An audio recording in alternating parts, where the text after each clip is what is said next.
విద్యశ్రీ అన్నతో నేను చేసిన ప్రయాణం చాలా అద్భుతమైన మధుర క్షణాలు. ఆయనతోటి నేను మొదట తెలంగాణ ధూమ్ధాం వేదిక కామారెడ్డి పోతున్నప్పుడు నేను అందశ్రీ అన్న, నా పెద్ద కొడుకు ప్లస్ గూడాంజన్న మేము పోకుంటూ నేను ఒక కావ్యం రాసిన.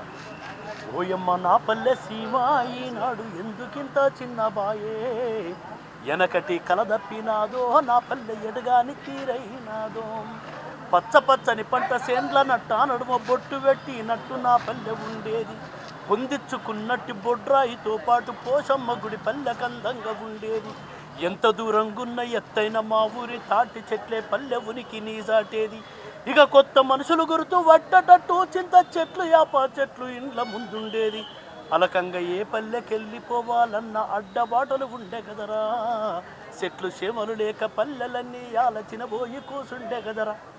ఇది ఒక 10 చరణాలు టకటక టకటక వినిపించేసరికి ఒక దగ్గర కారపి నాన్న ఒకసారి మళ్ళీ వినిపించడం మొత్తం వినిపించిన పరిచయం వినిపించిన తర్వాత అసలు ఎట్లా రాసినవి ఇది అంటే, అన్న ఇది 100 ఏళ్ల కింది చరిత్ర అన్న, 100 ఏళ్ల కింది మానవుని చరిత్ర అంటే 100 ఏళ్ల కింది కాదు, ఇది 100 ఏండ్ల నా ఊరని పుస్తకం వేద్దాం, నువ్వు 10 చరణాలు కాదు 100 చరణాలు రాయాలి, ఇది తవ్విపోయి ఎంత తవ్వినా తరగని గని ఇది పల్లె చరిత్ర.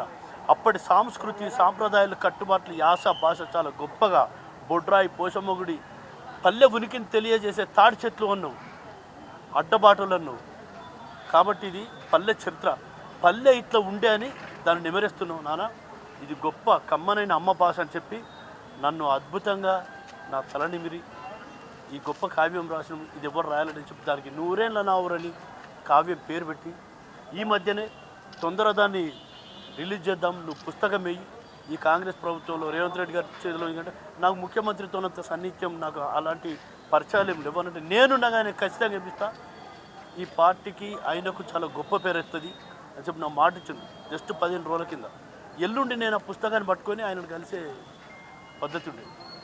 40 రోజుల కింద అన్న నాకు షుగర్ కొంచెం అప్ డౌన్ అవుతుంది, మా ఇంట్లో అందరూ షుగర్తో ఇట్లా చాలా ఇబ్బంది అయింది అంటే, బోలాగా నువ్వు మాట్లాడుతూ నేను మాట్లాడు, మనం ఖచ్చితంగా బరాబర్ 100 సంవత్సరాలు బతుకుతాం అని చెప్పన్నాడు. చాలా ఘోరమైన పరిస్థితి ఇవాళ ఆ వార్త.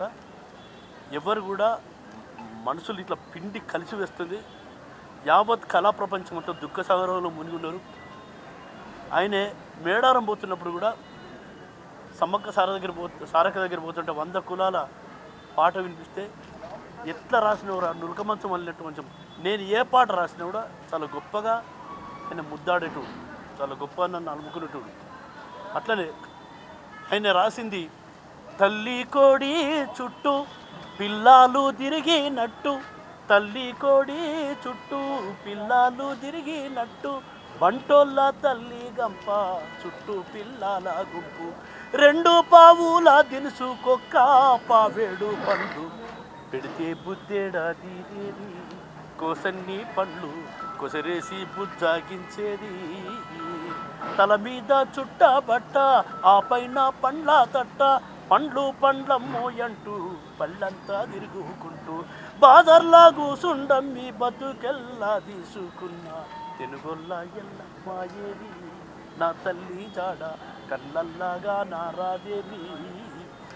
ఆ పాటలో తల్లి కోడి చుట్టూ పిల్లాలు తిరిగినట్టు, ఆయన గొప్ప కవి కాబట్టి ప్రతి కళాకారుడు తన దగ్గరికి వచ్చి తను రాసిన ప్రతి లైన్లో కూడా ఒక బతుకు చరిత్ర ఉంటుంది. అంత గొప్ప కవితో మేము స్నేహం చేసి ఇవాళ ఆయనను కోల్పోవడం చాలా బాధాకరమైన విషయం. ఆయన ఉంటే ఆయన చేతుల మీదుగా నా పుస్తకం ఆవిష్కరణ అయ్యేది, ఇవాళ ఆయన లేనందుకు చాలా బాధ.